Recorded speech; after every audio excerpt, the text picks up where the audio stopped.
Imagine one man with a single army who reshaped the continent of Europe forever. This wasn't a king or an emperor, at least not yet. This was a Roman general, a politician, and a future dictator named Gaius Julius Caesar. His story is one of ambition, genius, and brutal conquest. Today, we are diving into one of the most pivotal military campaigns in history, Caesar's conquest of Gaul. A series of battles fought between 58 and 50 BCE that not only expanded Rome as borders to the Atlantic, but also cemented Caesar as personal power, paving his path to ultimate authority. This 8-year war was more than just a fight for territory. It was a masterclass in strategy, engineering, and political manipulation that would change the course of Western civilization. So where exactly was Gaul? Picture modern-day France, Belgium, parts of Switzerland, Luxembourg, and northern Italy. This vast territory wasn't a unified nation, but a complex patchwork of hundreds of Celtic tribes. They were fierce warriors, skilled craftsmen, and often bitter rivals. While Rome had some influence in the south, particularly in a province called Transalpine Gaul, the rest of this sprawling land was independent. In 58 BCE, Julius Caesar was appointed governor of a few key provinces, including this Roman foothold in Gaul. For a man with immense debt and even greater ambition, this was the opportunity of a lifetime. He saw Gaul not just as a potential threat on Rome's doorstep, but as a theater for acquiring personal glory, unimaginable wealth, and the political capital he needed to dominate the cutthroat world of Roman politics. The spark that lit the flame of the Gallic Wars came in 58 BCE. A large Celtic tribe, the Helvetii, facing pressure from Germanic tribes, decided to migrate en masse across Gaul, seeking new lands. Their planned route took them directly through Roman territory. Caesar, seeing his chance, portrayed this mass migration as a hostile invasion. He raced to the scene, blocked their path, and after a series of maneuvers, crushed them decisively at the Battle of Bibracte. He didn't just stop them. He forced the survivors back to their original lands. For Caesar, this victory was the perfect justification. He had defended Rome's allies and borders.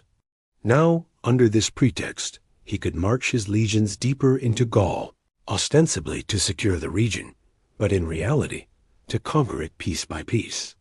The Gallic Wars had begun. Caesar was a master of the divide-and-conquer strategy. He understood that Gaul's greatest weakness was its own disunity.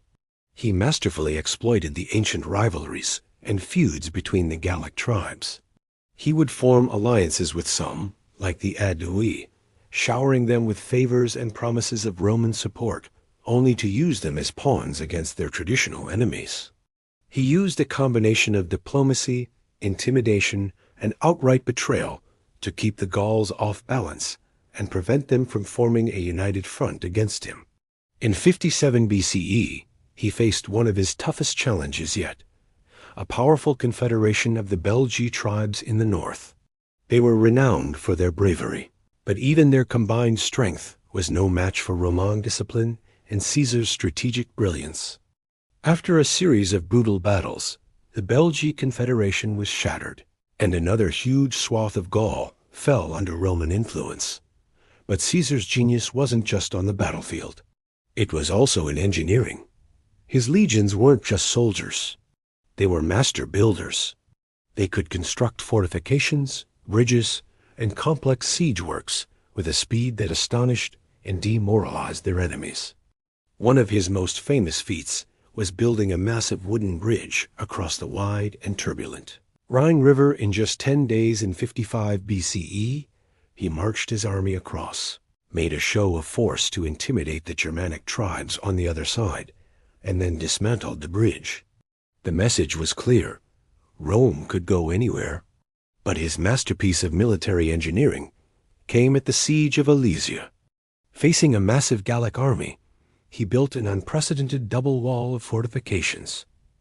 One wall to trap the enemy inside the city, and another outer wall to keep a Gallic relief army from breaking the siege. It was an audacious and brilliant plan that demonstrated the unparalleled organization of the Roman army. By 52 BCE, after years of brutal warfare, the Gauls had finally found a leader capable of uniting them. His name was Vercingetorix, a charismatic chieftain of the Arverni tribe. He understood that he couldn't defeat the Romans in a pitched battle. Instead, he implemented a scorched earth policy, burning Gallic towns and farms to deny Caesar's legions food and supplies. This strategy worked, and Vercingetorix even handed Caesar a rare and humiliating defeat at the Battle of Gergovia. For a moment, it seemed the tide might turn. But Caesar was relentless. He pursued Vercingetorix and cornered him in the hilltop fortress of Alesia. It was here that the final, decisive struggle for Gaul took place. Caesar laid siege, building his famous double walls. Vercingetorix was trapped. After a desperate and bloody battle, with the Gallic relief army on the outside defeated and his own people starving within, Vercingetorix was forced to surrender in a dramatic and symbolic act, throwing his weapons at Caesar's feet. His capture marked the effective end of organized Gallic resistance. With the fall of Alesia and the capture of Vercingetorix, the fate of Gaul was sealed. By 50 BCE, Caesar had systematically crushed the remaining pockets of resistance and brought the entire region under his control. The cost was staggering. Ancient sources claim that millions were killed or sold into slavery during the 8-year campaign. The conquest was followed by massive Roman colonization, which would forever change the culture, language, and identity of the region. For Caesar, the rewards were immense. He had acquired legendary fame, the loyalty of a hardened veteran army, and wealth beyond imagination. This newfound power and popularity terrified his political rivals in the Roman Senate. They saw him not as a hero, but as a threat to the Republic itself. This fear would directly lead to the great Roman Civil War. Without the power and prestige he won in Gaul, Caesar would likely never have had the strength to march on Rome and become its dictator. In the end, Caesar's conquest of Gaul was far more than a simple military campaign. It was the crucial stepping stone on his path to absolute power.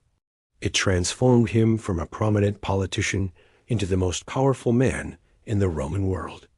It's a stark reminder that history is often shaped by the ambition of a single individual. In conquering Gaul, Caesar also conquered Rome itself. Thanks for watching, everyone. If you found this journey into Roman history fascinating, don't forget to like this video and subscribe to the channel for more stories like this. We'll see you in the next one.